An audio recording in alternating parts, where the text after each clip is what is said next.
The MLB plays 162 games. The NBA and NHL both play 82 games. Even though the NHL is going to go to more games, we're still going to count that. But the NFL only plays 17. Now, there's definitely health and safety reasons for that, but we're going to ignore those today, and we're going to give the NFL, the NBA, and NHL schedule of an 82-game season. We're going to be closely following the NBA schedule, so we have an in-season tournament, the All-Star break, and the playoffs. We have the best-of-7 rounds, and we also have the play-in tournaments. So in the NBA, there are no divisions like there are in football, for example. So you will not have the North, East, South, and West, but you do have two conferences still. And luckily for me, the NFL does have two conferences, the AFC and the NFC. We're going to break it up into the American and the National Conference. For those of you who don't know, the AFC stands for American Football Conference, and the National Conference is the NFC is the National Football Conference. Don't know why it's American and National. I mean, I understand we had the merger and everything, but change the name at least in the 70s. What are you doing? Anyways, here are your standings for the simulation. This is what your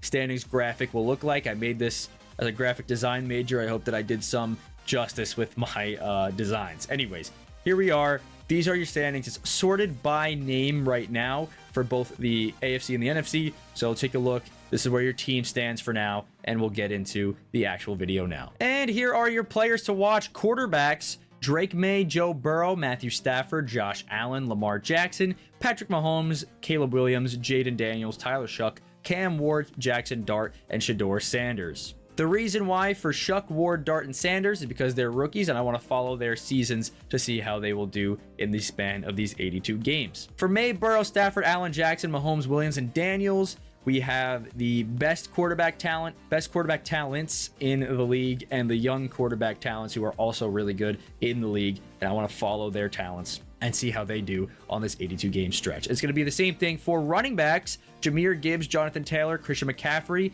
Bijan Robinson, Derrick Henry, Saquon Barkley, Josh Jacobs, Cam Scatterbu, Omarion Hampton, Ashton Genty, Quinshon Judkins, Travion Henderson. And those are your running backs. Same thing, like I said, rookie running backs, and then the young talent and the really good running backs as well that aren't so young anymore. And then the same thing goes for wide receivers: Jamar Chase, Puka Nacua, Amon-Ra St. Brown, Justin Jefferson, Jackson Smith and Jigba, CeeDee Lamb, Drake London, AJ Brown, Chris Olave, Tedero McMillan, Malik Neighbors, and Emeka Ibuka.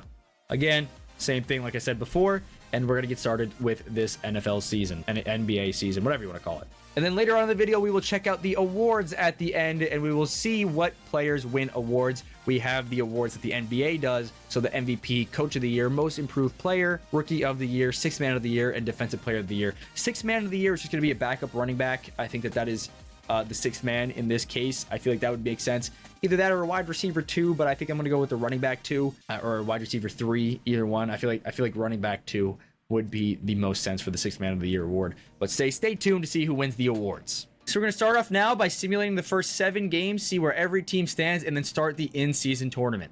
This video was inspired by DeansWorld on YouTube, so go ahead and check it out. Actually, as I'm editing this right now, he did indeed post another NBA NFL schedule, which is kind of crazy to think about because I'm doing this right now, and there we are.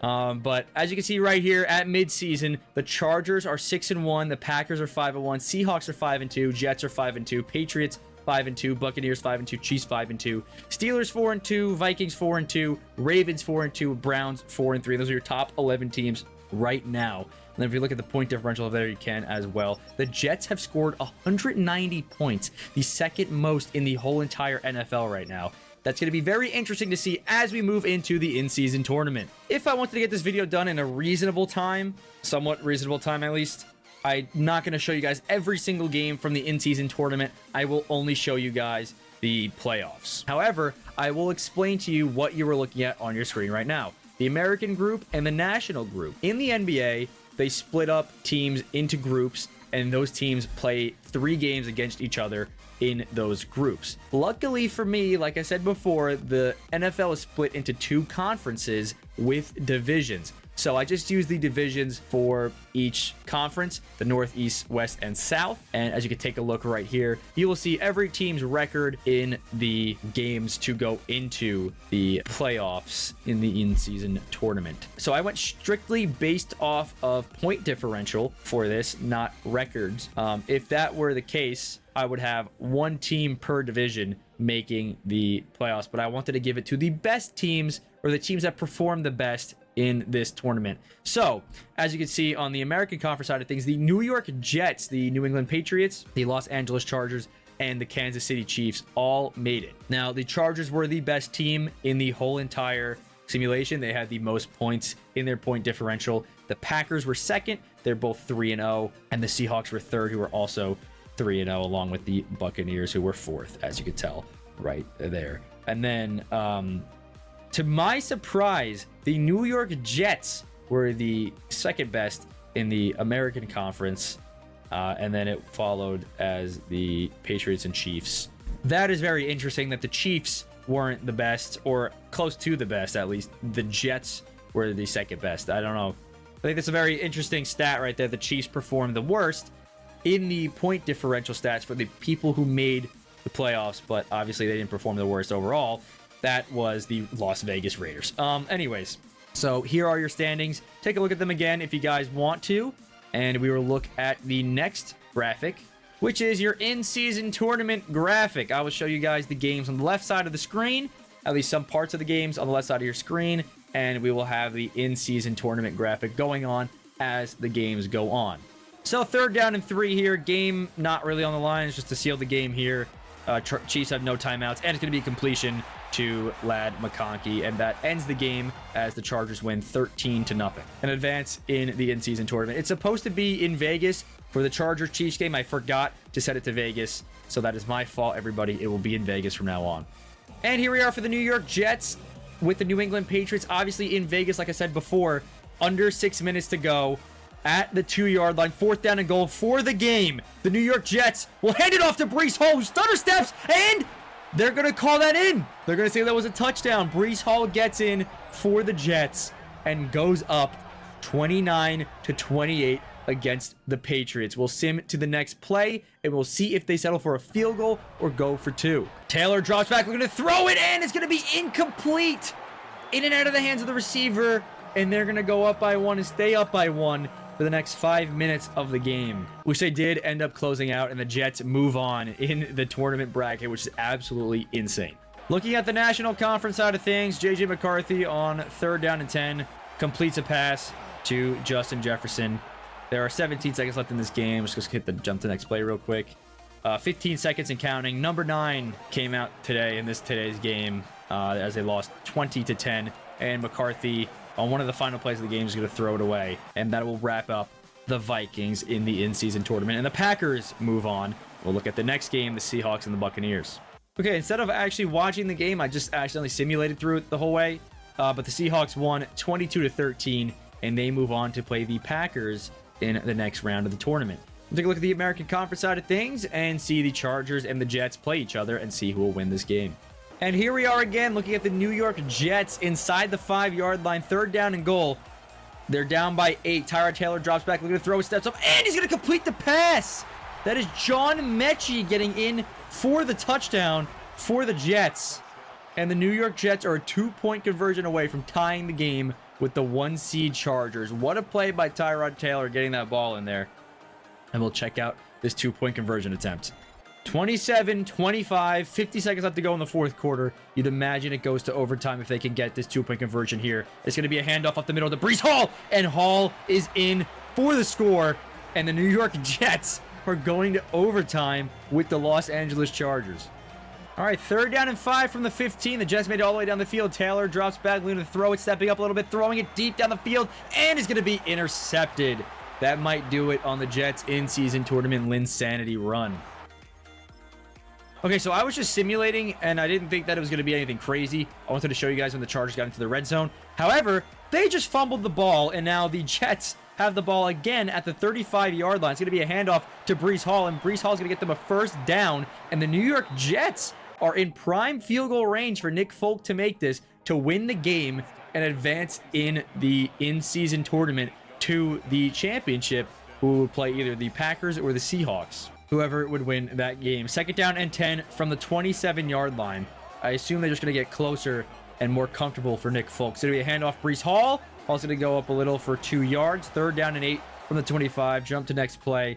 And you'd imagine it's going to be another run here and not risk an interception with Tyrod Taylor as they have put on an absolute clinic here in the fourth quarter. Handoff, Breece Hall, and they're going to call that a first down, and that's going to do it. I assume the next play is going to be a field goal attempt. Yes, it is. Nick Folk. Jim Harbaugh is going to try to ice Nick Folk here on first down and 10 to win the game. But from the 17-yard line, it is a 34-yard kick. You'd assume that this is a very makeable kick. Warren, why can't I skip this? What's going on? And Folk's kick is up and good. And the New York Jets are moving on in the in-season tournament. What the hell, man? And with 2 minutes to go, 1 minute to go, the Seahawks have just punched their ticket with the New York Jets in the NFL Cup Finals. 19-13 win for the Seahawks against the Packers. And we will see the Seahawks versus the Jets. One thing I want to mention before starting the NFL Cup is that I did put them in their either rivalry jerseys or alternate jerseys just to give it some different feel, like the NBA City jerseys, just to give it a little bit of different feel to show you guys that is a little different than the playoffs or for the regular season games in general. And the Jets are up 20-17. However, the Seahawks do have the ball, and the Jets were winning 17-6 going into this quarter. So you'd imagine the Seahawks have all the momentum in the world, and they are going to win this game right now. A minute 41 left on the clock. Sam Darnold from the 29. Motioning out. Kenneth Walker is going to take the snap. Looking, throwing. He's going to have a completion to Cooper Kupp. It's going to be a gain of 4. Just jump to the next play real quick. A minute 34 left on the clock. Second down and 6. Sam Darnold looking to throw it, and is going to be an incomplete pass. Looking for Cooper Kupp yet again. And we're going to see what the next play is all about. Minute 27 left on the clock. Third down and 6 for the Sam Darnold-led Seahawks. Darnold dropping back, throwing, and has a wide open man. Jackson Smith-Njigba gets stopped. Fourth down and 1 for this New York Jets defense and Seattle Seahawks offense. A minute 17 left and counting. Sam Darnold drops back, looking to throw it, stepping up a little bit, throwing, and almost intercepted, and that is going to do it. The New York Jets are NFL Cup champions. And here is your graphic for the New York Jets being the NFL Cup champions. Still insane to say. And Tyrod Taylor, your MVP of the NFL Cup. And we're going to continue simulating here. Going to finish out the first batch of the 17 games and see where every team stands by the end of this simulation. Hopefully you guys did enjoy the NFL Cup there. I thought it was really fun creating that and doing all of that. So that was pretty cool. And here it is. Here are the standings after 17 games. The Chargers are first place in the whole entire NFL at 15-2. The Jets are tied for second with the Buccaneers, Packers, 49ers. However, they are standalone second in the American Conference right now. That is probably going to change knowing the New York Jets. However, that is where it stands right now. What are teams that are surprising to you guys to look at on this graphic right now? I would say probably the 8-9 Lions and the 8-9 Vikings for two different reasons. And the 5-12 Texans are by far, I think, the most shocking graphic here right now, apart from the Jets. I mean, that's just a given. The 9-8 Bills even and the 8-9 Patriots also are standouts. What would be a standout team for you guys of who you think is either performing well or performing worse than expectations? We're going to go ahead and sim the next 17 games and see where that will take us. Okay, and after the first 17 games of the simulation, here are your league leaders in stats. Obviously, I'm looking at the passing yards right now, and these are your league leaders. If we go over to touchdowns, we'll see Bo Nix leads the way, Joe Burrow in second with Patrick Mahomes as well, tied there with Jalen Hurts and Baker Mayfield in tied for third. Rushing stats wise, Ashton Genty leading the way with rushing yards. However, Derrick Henry has the most touchdowns in the league at 16. And then Zach Charbonnet actually in second on the Washington Commanders in this. And these are your league leaders here as well. And then receiving wise, Puka Nacua, 1,600 yards, 14 touchdowns. However, Devontae Smith, who I did not stat track, with 20 touchdowns. Jamar Chase in second with 17. And then Wan'Dale Robinson has 15 up there in the third spot with the receiving yards as well. And here are your standings after the 34-game simulation. You see the Seahawks are now in first place in the whole entire NFL at 25-9. The only team to not have double-digit losses. And if you want to reverse that, the Saints are the only team to not have double-digit wins in the whole entire NFL. Looking at the conferences, again, what stands out to you? The Texans 11-23 stands out to me very well there. I don't know how they're doing so bad in the simulation. A team like the Titans being 15-19 is very interesting. Obviously, the Jets kind of had a little bit of a fall off here. They went 5-12 this time around after being 12-5 last simulation, which is why they're sitting at a flat 17-17. The Chargers had a little bit of a fall off. They're 23-11, and the Colts and Bills and even Ravens and Patriots are right behind them to try to claim the American Conference spot. The National Conference side of things, the Packers and Rams are one game away from being where the Seahawks are. The San Francisco 49ers, the Buccaneers, and the Giants are 3 games away from being where the Seahawks are at 25-9. Teams are not simulating well are the Browns, the Saints, the Commanders, the Texans, the Panthers, the Bears, the Cardinals. I mean, the Eagles even at 14-20. The Cowboys, the Jaguars, and the Bengals. Some of those teams like the Texans, Jaguars, Bengals, and I want to say Eagles, those are kind of surprising simulations. They usually do good in the Madden sim engine.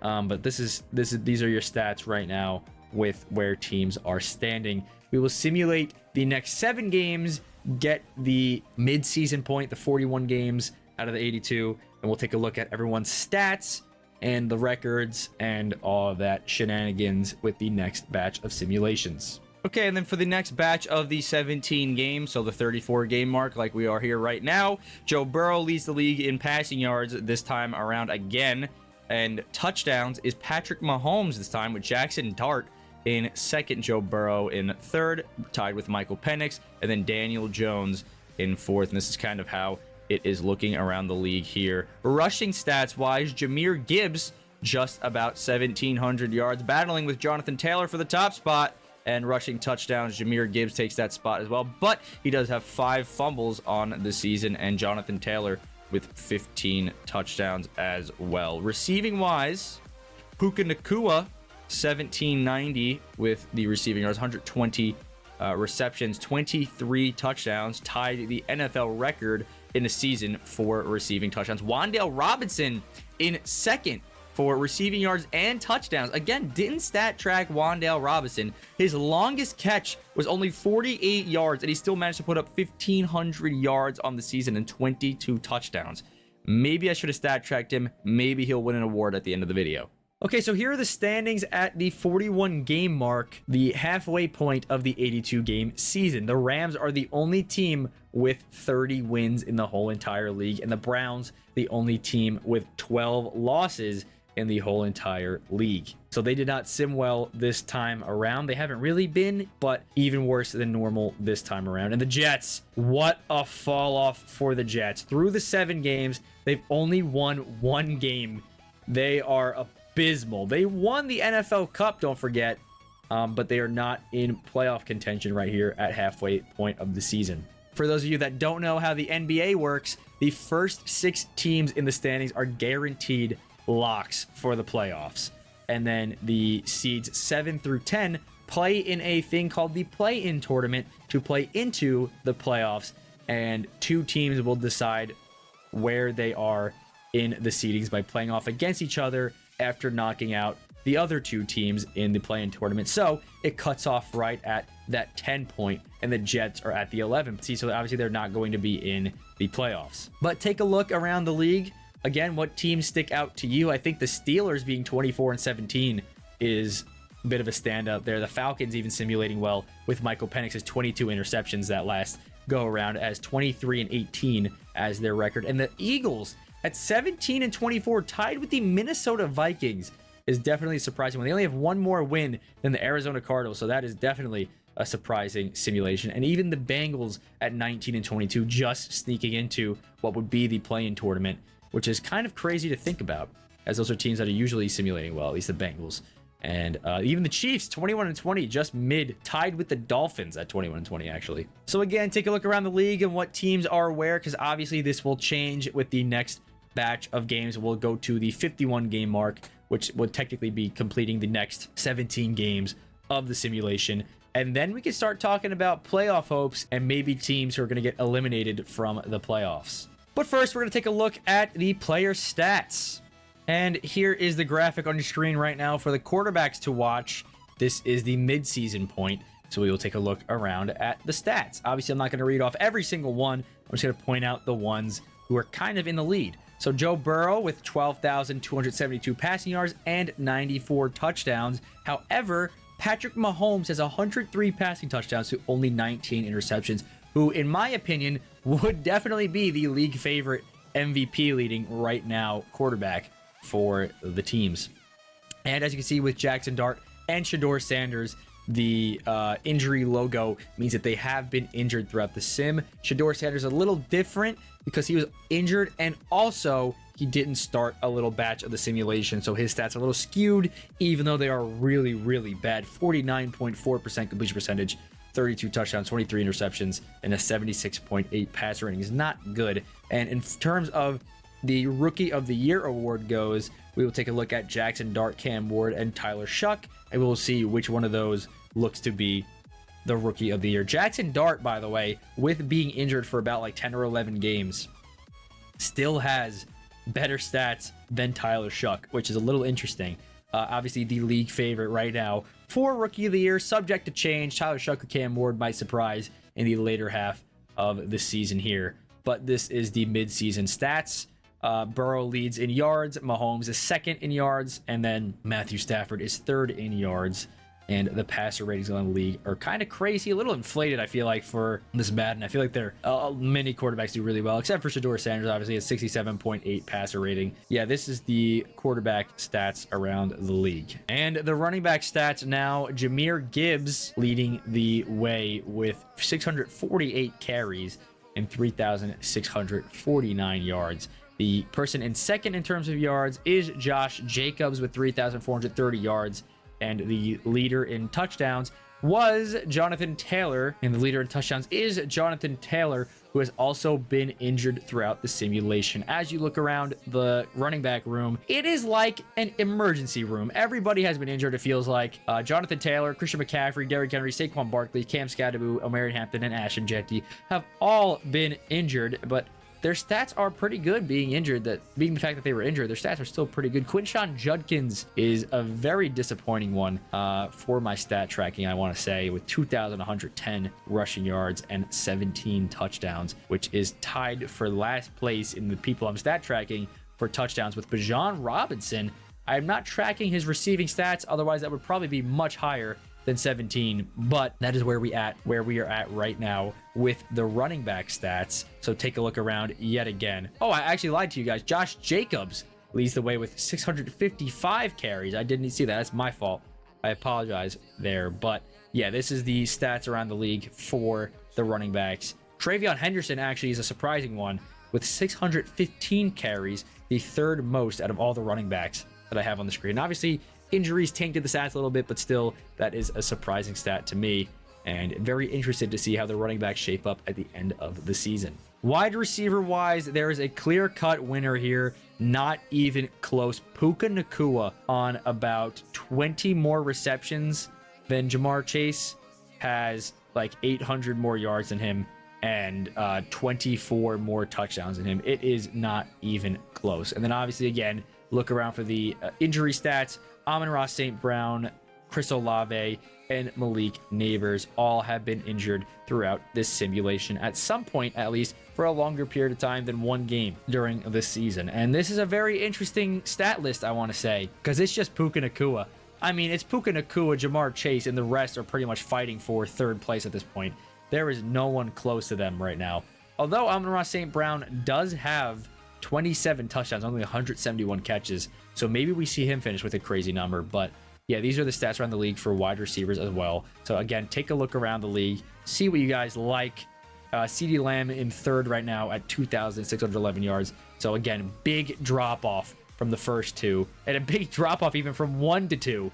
But yeah, these are the stats around the league by mid-season of these simulations. So I hope you guys are keeping up and are able to keep up with my graphics. I mean, I went to school for graphic design, so I got to know a little something, hopefully. So hopefully you guys are able to understand these graphics. And that is it for mid-season. So we're going to take a look at the next batch of games and simulate 10 more and get to the 51 game point, and then see where teams are at that point as that finishes our official third NFL season after our third 17 game simulation. So we're going to take a look right now. And then after the third batch of the simulation, the All-Star break, as I like to call it, this is the next 17 games of the simulation. Joe Burrow, over 5,000 passing yards. The first 5,000 passing yard quarterback of the video in the 17 game stretches at least. And then Matthew Stafford with 45 touchdowns, only 5 picks. And Bo Nix, who I'm not stat tracking, 44 touchdowns to 3 picks. And Tyler Shuck up there, the rookie, with 37 touchdowns, 5 interceptions. So maybe a big battle for Jackson Dart and Tyler Shuck for who will win the Rookie of the Year award. Derrick Henry leads the way this time around with the rushing yards. Josh Jacobs in second. Rico Dowdle, who I'm not stat tracking, and Joe Mixon. And James Cook, who I'm also not stat tracking, and Devon Achane. Okay, Bijan I'm stat tracking. Damn, what the hell's going on? And rushing touchdowns, Josh Jacobs leads the way. Breece Hall again. These two I'm not stat tracking, but they are in second. Tyrone Tracy had that much. I guess it's because of the injury from Cam Scatterbo. Puka Nacua breaks the NFL record this time around. 24 receiving touchdowns in the 17-game season. Actually ridiculous. 1,888 yards. I mean, what is this guy on? And then Rashee Rice looks like he's in second with receiving touchdowns. Again, not stat tracking him or Devontae Smith, but they are up there as well. So those are your stats around the league here at the All-Star break. And here are the standings after 51 games, or technically, if as I want to call it, the All-Star break, where I will be doing the NFC versus the AFC in the Pro Bowl, just to add a little more spice to it and show you guys the All-Star weekend. And I did add the white line. I did increase the opacity on the white line to show you guys where the break is in the playoffs and the play-in tournament, showing you guys that the 11 seed would be out of the playoffs. So as it stands right now in the American Conference, the Chargers, Ravens, Patriots, Bills, Colts, Broncos, Steelers, Chiefs, Bengals, and Dolphins would all be in the playoffs or play-in tournament, with the Jets knocking on the door at 21-30. And then over on the National Conference side of things, the Eagles are knocking on the door at 21-30 as well. The Cardinals, the Vikings, the Falcons, the 49ers, the Giants, the Lions, the Buccaneers, the Seahawks, the Packers, and the Rams are all in the playoffs or play-in tournament. So interesting that the Cardinals are in there now, but they are there. And the Bears are the league worst at 14 wins and 37 losses. And the league's best is the Los Angeles Rams at 37 wins and 14 losses. So a complete flip of the record from the Bears. So I think this is a very interesting graphic to look at here. As you can see, there's a bit of a drop off between the 8 seed to the 9 seed in both leagues, or in both conferences, I should say, as the Chiefs have 27 wins, the 9 seed Bengals have 23 wins, and then the same thing for the National Conference, the 27-win Falcons and the 23-win Vikings. So I think that's a very interesting stat right there.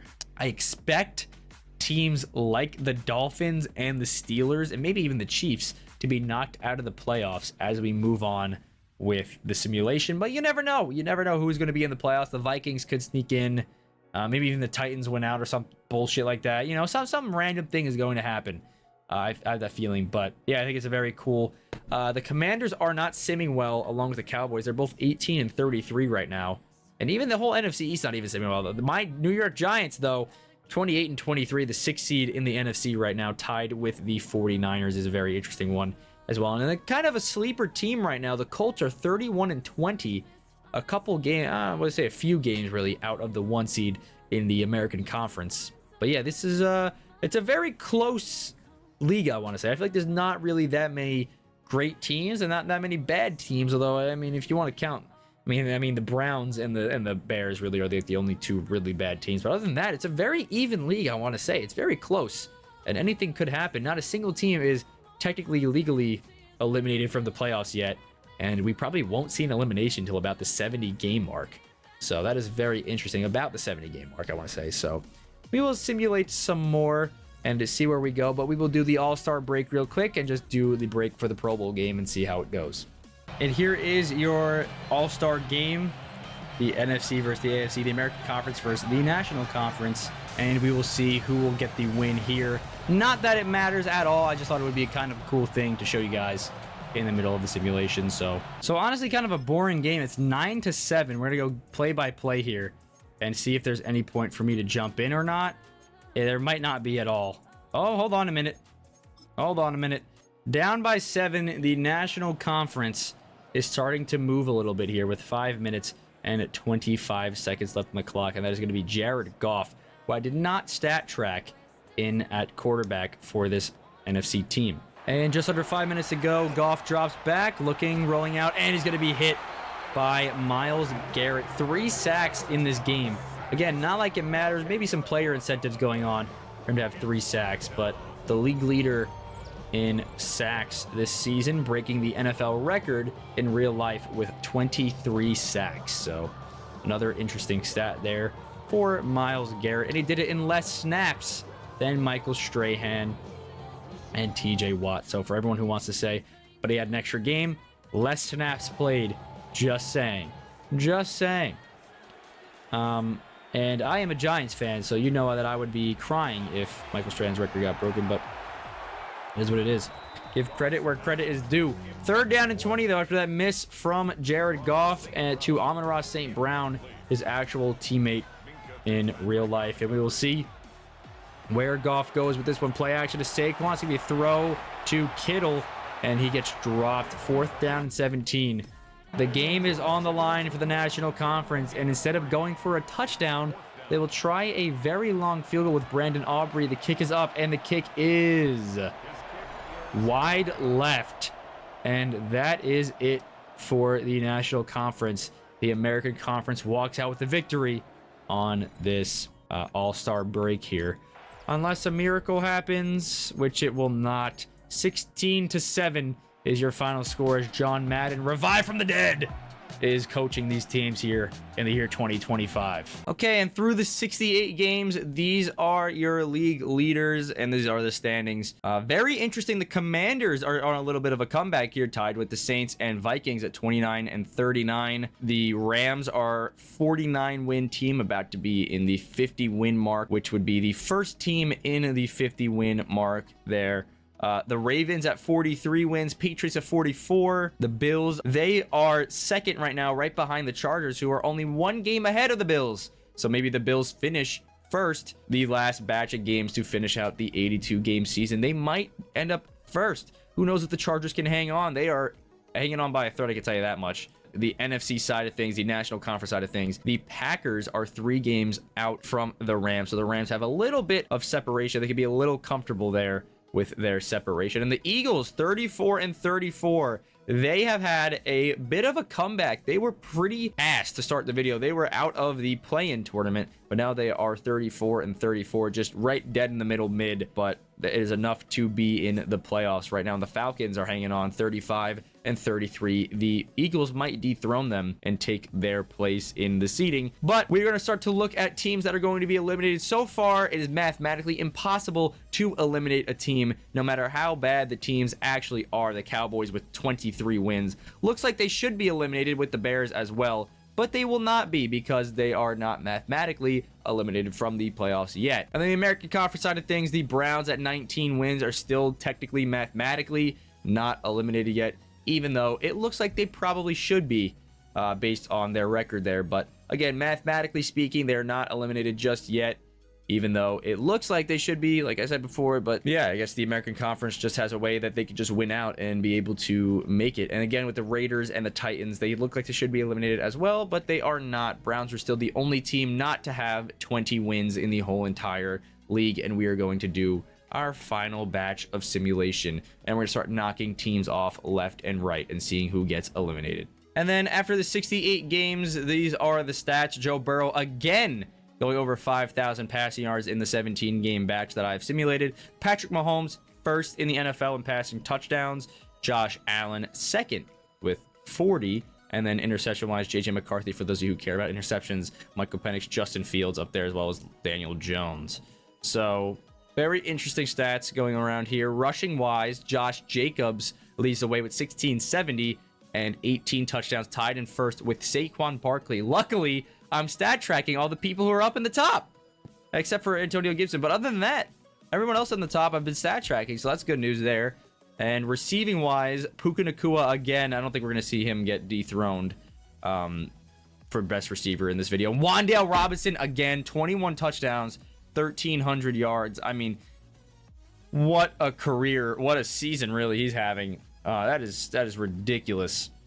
And then he leads the NFL in receiving touchdowns. Oh, actually unreal. The Browns and the Raiders have been eliminated here as we are simulating through the season. We are halfway done with the 17-game season, technically, like I said before. The teams that have clinched a playoff spot are the Bills, Ravens, Chargers, Patriots, Colts, and Broncos. Those are all the teams that have been clinched or eliminated, and the rest of the teams are fighting for a spot in the play-in tournament.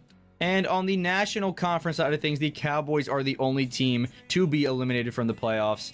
And then I have everybody who clinched right here. Are you guys ready? Because it is 7 teams that have been clinched, leaving only 3 spots open. The 8 seed, the 9 seed, and the 10 seed are the only spots left for the playoffs. And we have a whole bunch of teams that have not been eliminated yet. So here we go. The Rams have clinched a playoff spot. The Packers, the Seahawks, the 49ers, the Giants, the Falcons, and the Lions have all clinched a playoff spot. And the rest of the teams are battling for a spot in the playoffs. Now, obviously, the Bears' record is not great. It hasn't been all video, but they are on a little bit of a comeback here, trying to play in the play-in tournament.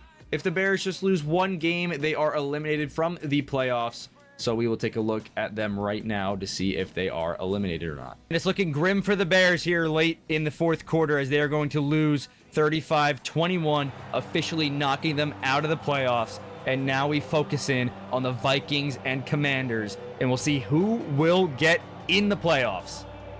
And here on Sunday Night Primetime, the Commanders blow out the Broncos 45-20 and win another game, making them one step closer to the playoffs. And on the Vikings side of things, they lose 20-31, adding a loss to their season. However, the Vikings and Commanders are playing each other this game. So this determines pretty much everything here. If the Vikings lose this game to the Commanders, it is officially over for the Vikings season, and the Commanders will clinch a spot in the playoffs as they will have the tiebreaker against the Vikings. We have a close game late here in the fourth. The Vikings have 3 turnovers, and the Commanders are winning 21-15. It's a pass to TJ Hawkinson. That's going to get them 3rd down and 7. Are they going to let the clock complete down to the 2-minute warning, or are they going to run a play here? They're going to run a play. JJ McCarthy drops back, looking to throw it, stepping up a little bit. Has all day to throw it, and he's just going to throw it on the sideline away. TJ Hawkinson had a step. That stops the clock. 2 minutes and 7 seconds left. 4th down and 7. You'd imagine if they don't get it here, it is game over for the Vikings. And JJ McCarthy dropping back, stepping up a little bit, throwing over the middle down the field. Incomplete pass. And that might do it on the Viking season as the Commanders just need a 1st down to end it. Field goal makes it a 9-point game. That will put it away officially. It's a throw to the sideline, incomplete pass. They're in field goal territory. The Vikings need a miracle in order to win this game and make their way into the playoffs, sneaking in as probably the 10 seed, you'd imagine. And it's going to be a throw to the side. It's going to be a catch. And it's going to be a gain of 2 from Chuba Hubbard. I guess the Commanders traded for him or picked him up in free agency or something during the season. 3rd down and 8. The biggest 3rd down of the game. Jaden Daniels looking, and he's going to throw it over the middle. Complete, game over. Oh, he dropped! Zach Ertz dropped it, and it all comes down to this field goal attempt. Can the Vikings block this field goal?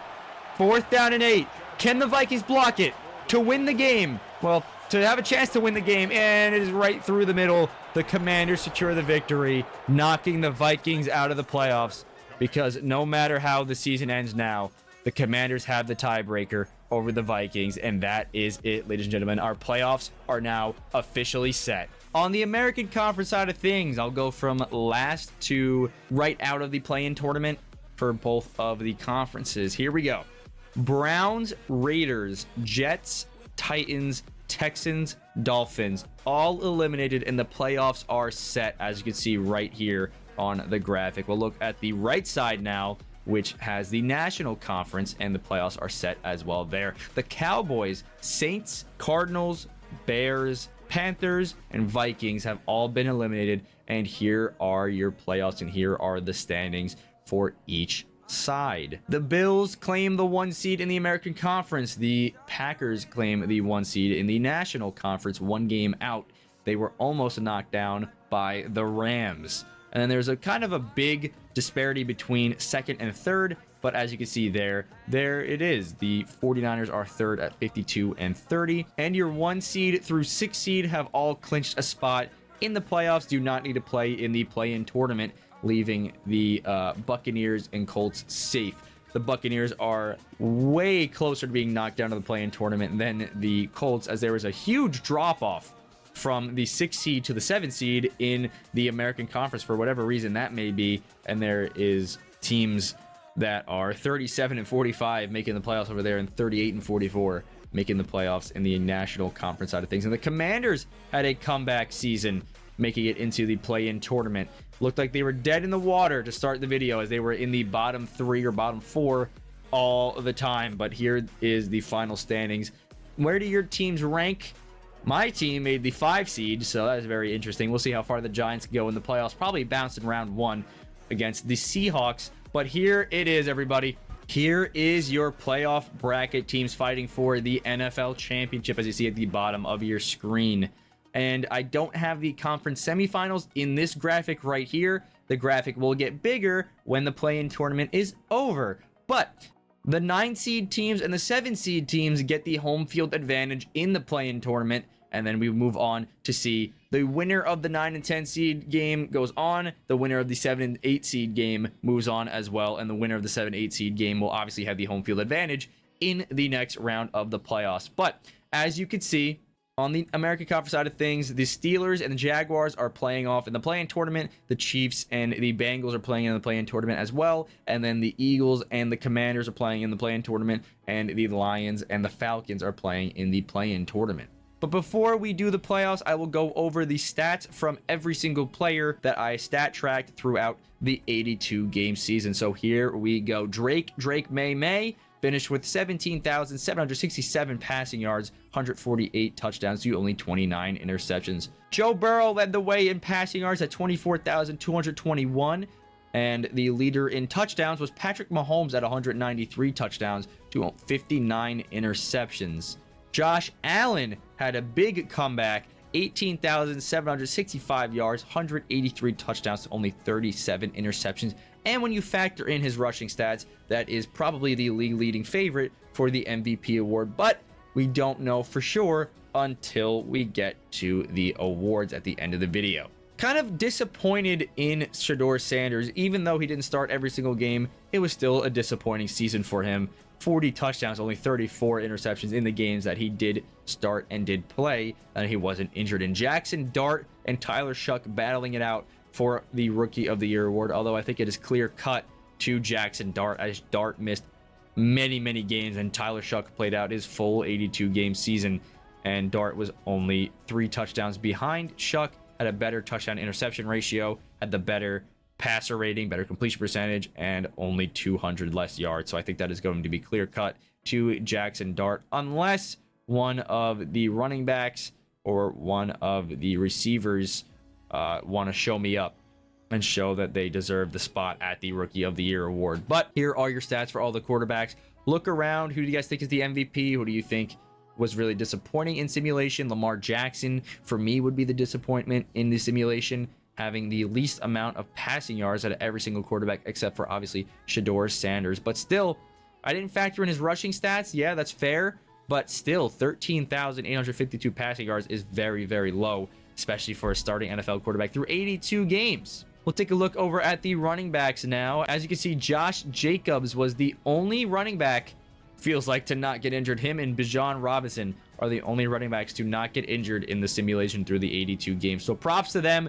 Kudos to them. However, Josh Jacobs did have 6,971 rushing yards, 65 touchdowns to his name. Omarion Hampton had 60 touchdowns. Derrick Henry was second with 61 touchdowns. And he was also second in rushing yards at 6,600 38 rushing yards. And your third for rushing yards ended up being Bijan Robinson with 5,910, but he only had 37 rushing touchdowns. Someone who I thought was very interesting in the stat tracking was Cam Scadaboo. I don't know if you guys remember, but you can skip back if you really need to. He only had like 20 rushing touchdowns and 2,000 yards because of his injury, obviously. But look at the way he finished. About 5,000 rushing yards, 300 away from that, and 57 rushing touchdowns. Competing for the top in rushing touchdowns. Obviously, he wasn't there, but he passed Jonathan Taylor in rushing touchdowns, which is ridiculous. But yeah, that was a very surprising stat there, I think. And Quinshawn Judkins, again, another Browns player, disappointing in the simulation. But, I mean, what can you do? He was the starting running back the whole season. Obviously, he got injured a little bit, but still, what the hell, man? I don't know what happened there. He had the least amount of yards out of all the starting running backs that I decided to stat track. And these are your running back stats. So take a look at them now and see if anyone deserves an award or not. And wide receiver wise, actually unreal. I don't even know what to say right now. Puka Nacua was ahead of Jamar Chase by a large margin on less catches. He had about 30 less catches, but he had an insane amount of yards, an insane amount of touchdowns. He had over pretty much about 1,400 yards ahead of Jamar Chase, and he was just miles ahead in touchdowns. Pretty much 50 touchdowns ahead of Jamar Chase. Actually ridiculous. And Amon-Ra St. Brown is tied for second in the receiving touchdowns with Jamar Chase. And Amon-Ra St. Brown only caught 303 passes this season, which was the lowest out of all the receivers that I stat tracked, but he did not come in last in receiving yards. So that is another interesting stat, if you ask me. Someone who I thought was very disappointing was Malik Neighbors and Justin Jefferson. Not sure exactly what happened with Jay Jettas this season. I mean, I guess he had JJ McCarthy throwing the football, but he wasn't even the first receiver option pretty much the whole time. And the same thing with Malik Neighbors. Wan'Dale Robinson really came alive throughout the simulation as we saw the stats after every single season. I don't know what it was about Wan'Dale Robinson. That is definitely an award winner, if I do say so myself. But yeah, he was on something else this season. And then these are the stats for all the wide receivers. Take a look around. Who do you think was depressing in their stats? And who do you think was very surprising with their stats? I think that A.J. Brown being that low in receiving yards is definitely surprising for the wide receivers. But he was not the first option. Devontae Smith was the first option throughout the 82-game simulation, which I thought was another interesting stat to go over with you guys. And Emeka Egbuka just did not have the touchdowns. But Tet McMillan had about 70 less catches than Emeka Egbuka and was only 600 yards behind him. And he had more touchdowns than him. So obviously the better rookie wide receiver there if you want to go based off of per catch stats. And here it is through the 82-game season. Technically speaking, I had to simulate only like 14-ish games for teams. Some 15, some 13. But we are here looking at the stats for where everyone ended up. And Joe Burrow leads the NFL in passing yards again, only 400 yards ahead of Matthew Stafford. Josh Allen leads the league in passing touchdowns. Bo Nix, again, who I'm not stat tracking. Drake May's up there as well. And then we're going to look at the rushing stats. Bijan Robinson leading the way with 1,200 yards, pretty much 1,300. And first in touchdowns is Derrick Henry, tied with Cam Scadaboo. Receiving-wise, Jamar Chase leads the way. Wow, Puka Nacua not up there. But he is in second for receiving touchdowns. Khalil Shakir, again, not stat tracking him. Doesn't really matter that much. What does matter is the Wan'Dale Robinson stats that he's been putting up. Actually ridiculous. But these are the stats at the end of this batch of simulation as well as we head into the playoffs. There's nothing better than playoff football as the Steelers will use their home field advantage, being the 9 seed and taking out the 10 seed Jaguars 24-14 in the heavy snow, and Aaron Rodgers and the Steelers move on to the next round of the play-in tournament to determine where they are in the seeding. I'm gonna go take a fat shit. I'll be right back. All right, I am all cleaned out, and now we are playing the Chiefs and Bengals game here. The Chiefs do have the home field advantage against the Bengals as they did finish above them. If the Bengals or Chiefs win here, they'd have to go play in their own home stadium against the Steelers. And it looks like the Bengals are going to win as they are up 24-7 at halftime. Can the Chiefs come back? 31-10 going into the fourth quarter. 31-17. And the Bengals are going to get it done. 38-17. Joe Burrow and the Bengals have ice in their veins in a cold, cold Kansas City stadium. They come out victorious 38-17. And we are going to Cincinnati. And we are going to see Cincinnati versus Pittsburgh in what will be a great game to determine the seeding of the playoffs on the American Conference side of things. But first, we have to take a look over at the National Conference side of things, as we are not done with the first round of the play-in tournament, as the Eagles and the Commanders will face off. The 10-seed Commanders versus the 9-seed Eagles. It was heavy snow in Pittsburgh. It's light snow in Philadelphia. And the Eagles are going to destroy the Commanders 51-3 and move on and advance in the play-in tournament to play the winner of the Lions-Falcons game. Since the Lions play in a dome, there's obviously no effect of weather in their home field. However, since they are home and this is technically a playoff game, you'd imagine that the fans would be really loud and upset Michael Penix and the Falcons here, and not let them be able to upset in the way of like, hey, they can't hear anything. And not let them hear anything, as the Lions are up 31-7 going to the fourth quarter, 31-15, 31-18, and that's going to do it.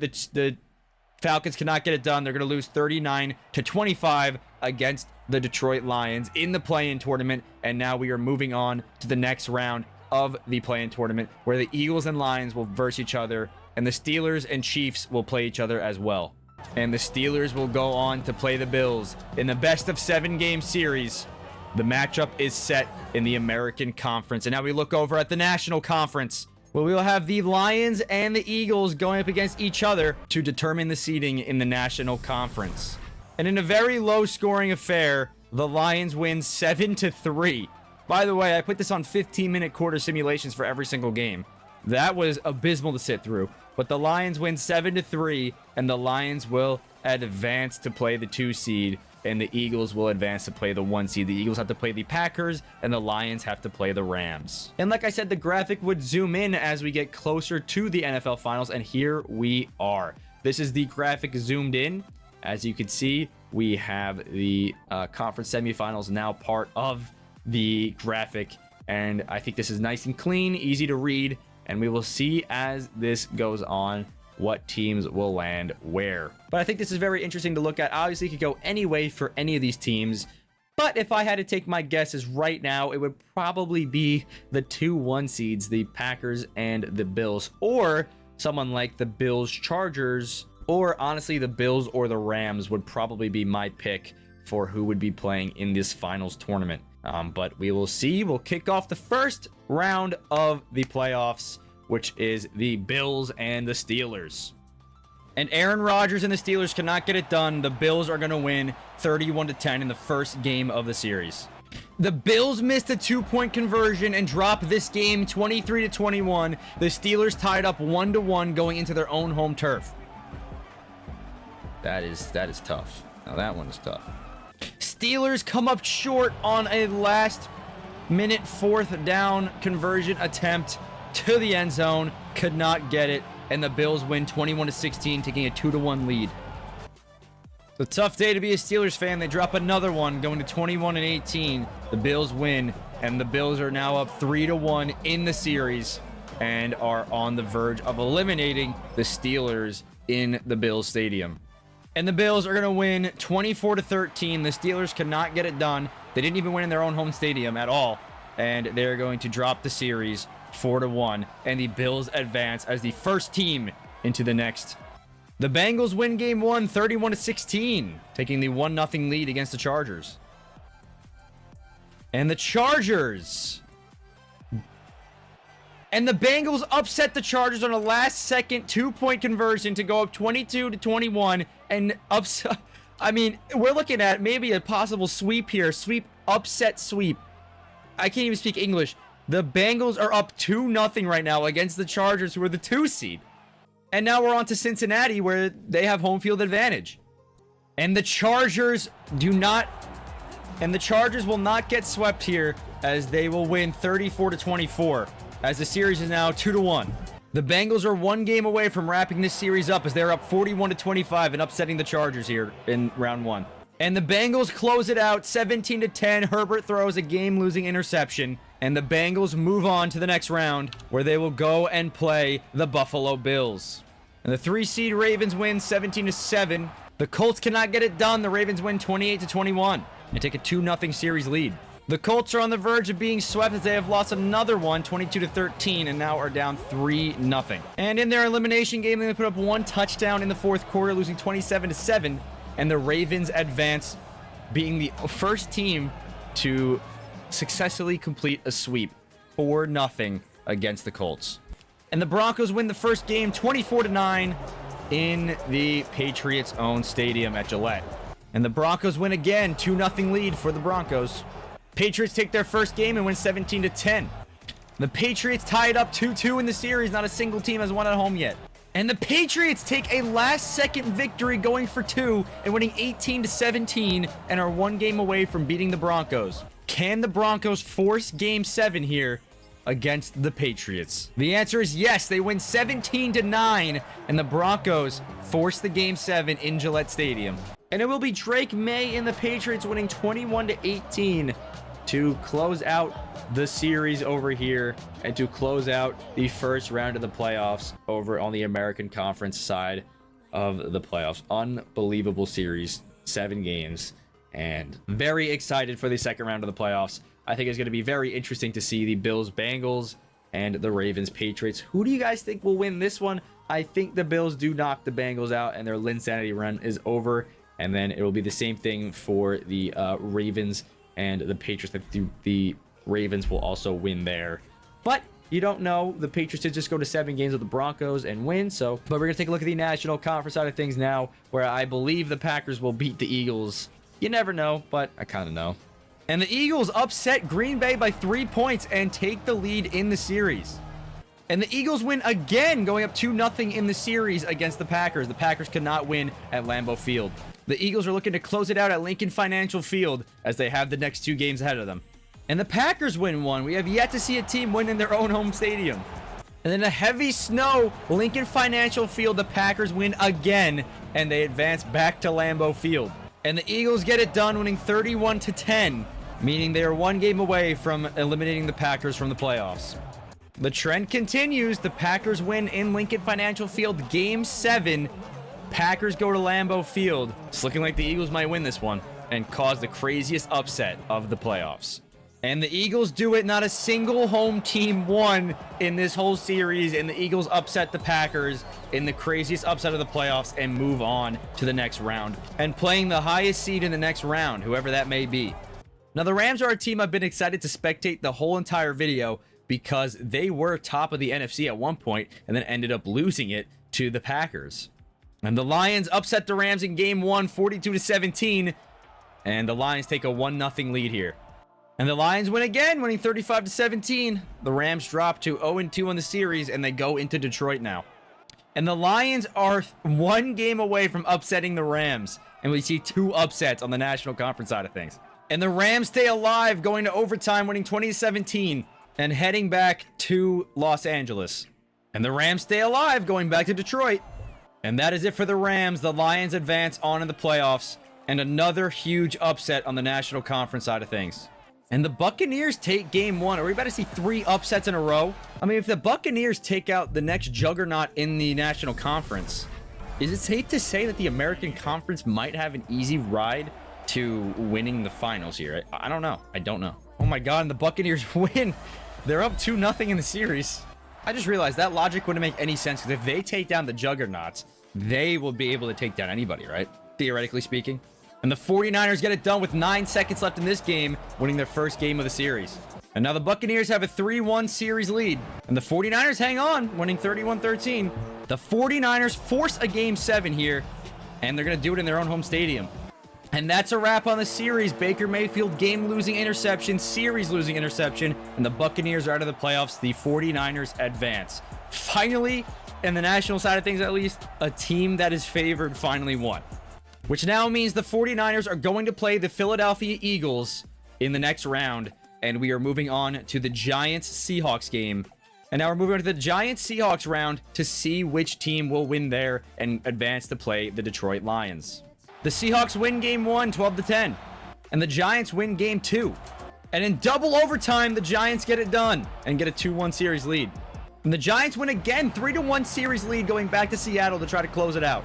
And Seattle will stay alive, winning another game, and we're heading back to MetLife Stadium. And the Giants close it out and move on in the playoffs. Another upset, technically, even though they have the same record. All right, the conference semifinals are now set. The Bills, Bengals, Ravens, Patriots, 49ers, Eagles, Giants, Lions. And we'll start with the Bills and the Bengals. And the Bills win game 1. And the Bills win game 2. And the Bills win game 3, 1 game away from the sweep. And a game-losing Joe Burrow interception, and the sweep has been done. The Buffalo Bills are moving on to the conference finals. We're going to do it a little differently this time. We're going to do the 49ers and Eagles game, and then we'll go back to the AFC, back to the NFC. And the Eagles get it done in game 1. And the Eagles get it done in game 2. And the Eagles on a last-second field goal get it done in game 3, or 1 game away from upsetting the 49ers. Jalen Hurts' game-losing interception, and the 49ers get their first win of the series. The 49ers take another game. I don't know if you guys remember the last time the 49ers had their series against the Buccaneers, but they were also down 3-1, end up winning that. So we'll see if they can complete the same magic here against the Eagles. And the Eagles close it out in their own home stadium at Lincoln Financial Field and upset the 49ers and move on to play in the conference finals against either the Giants or the Lions. We're going to take a look at the Patriots-Ravens series now and head on over to Baltimore. And in double overtime, the Ravens get it done by a field goal in game 1. And the Ravens win 16-9, the 2-0 series lead going into Foxborough. And the Ravens win 45-14, or 1 game away from sweeping the Patriots. Patriots stay alive and avoid the sweep. Fuck you, Patriots. And the Ravens eliminate the Patriots and are on to play the Buffalo Bills in the conference finals. We're going to take a look at the Giants and Lions series now. The Giants win game 1, 13-10. The Lions win game 2 by 3. Heading over back to Detroit, the Giants are going to take on the Lions in game 3. And a game-losing Jackson Dart interception, the Lions take a 2-1 lead in the series. And the Lions have a 3-1 lead against the Giants and are looking to upset the Giants, advance to play the Lions, and have an 8-7 seed in the conference finals. And the Lions eliminate the Giants and move on to the conference finals to play the Eagles. And we're going to take a look at the Bills-Ravens series here, as they are on the American Conference side. I've always started with that side first. And then we're going to take a look at the National Conference side to see who will win that. That would be actually insane if the 8-seed Lions win the whole thing. And the Bills get a 6-3 victory against the Ravens to get the first win of the series. And the Bills win game 2, 2 games away from the NFL Finals. And the Ravens take game 3. And the Ravens take game 4. We're going back to Buffalo. And the Bills take game 5, 1 game away from advancing to the NFL Finals. And the Ravens force a game 7 in Buffalo. Josh Allen and the Bills down 21-14, need to get it done right now on this drive. The clock is ticking, 1:36 left in the game. 3rd down and 15, 2 timeouts for the Bills. The Bills have 5 turnovers, the Ravens have 3. It is heavy snow. You can barely even see the players. Allen throwing, and he has an incomplete pass knocked away by Marlon Humphrey. 4th down and 15. The Ravens are this 4th down away from going to the NFL Finals and playing the winner of the Lions or the Eagles. Josh Allen scanning the field, lobbing that shit down the field, and it's incomplete. And that is going to do it, ladies and gentlemen. The Baltimore Ravens are the first team to advance to the NFL Finals. Well, they're going to play the winner of whoever is going to win that series in Philly or Detroit. That, by the way, was the first away game won in that whole entire series.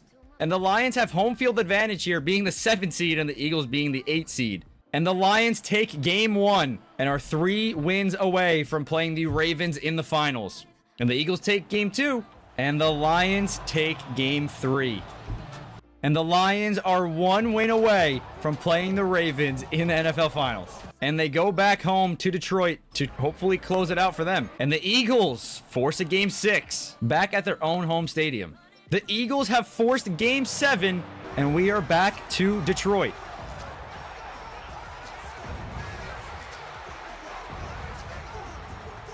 And the Eagles close it out 31-20 and are moving on to play the Ravens in the NFL Finals.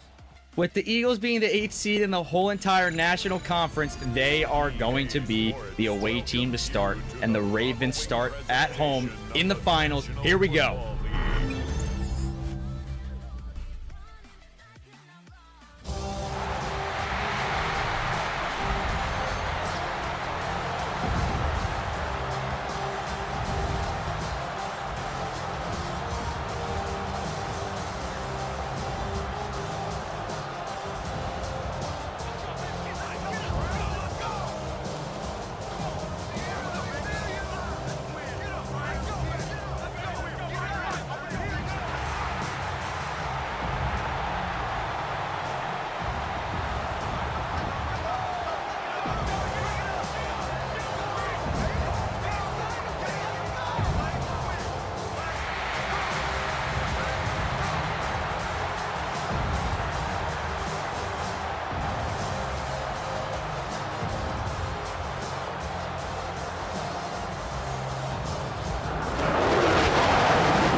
The Eagles take game one. The 8th seed Eagles take game one. And the Ravens win game two. And we're going to Lincoln Financial Field all tied up. And the Ravens take this game as well, 26-22. And the Ravens are now one game away from winning the NFL Finals. And in double overtime, the Baltimore Ravens have done it 27-24.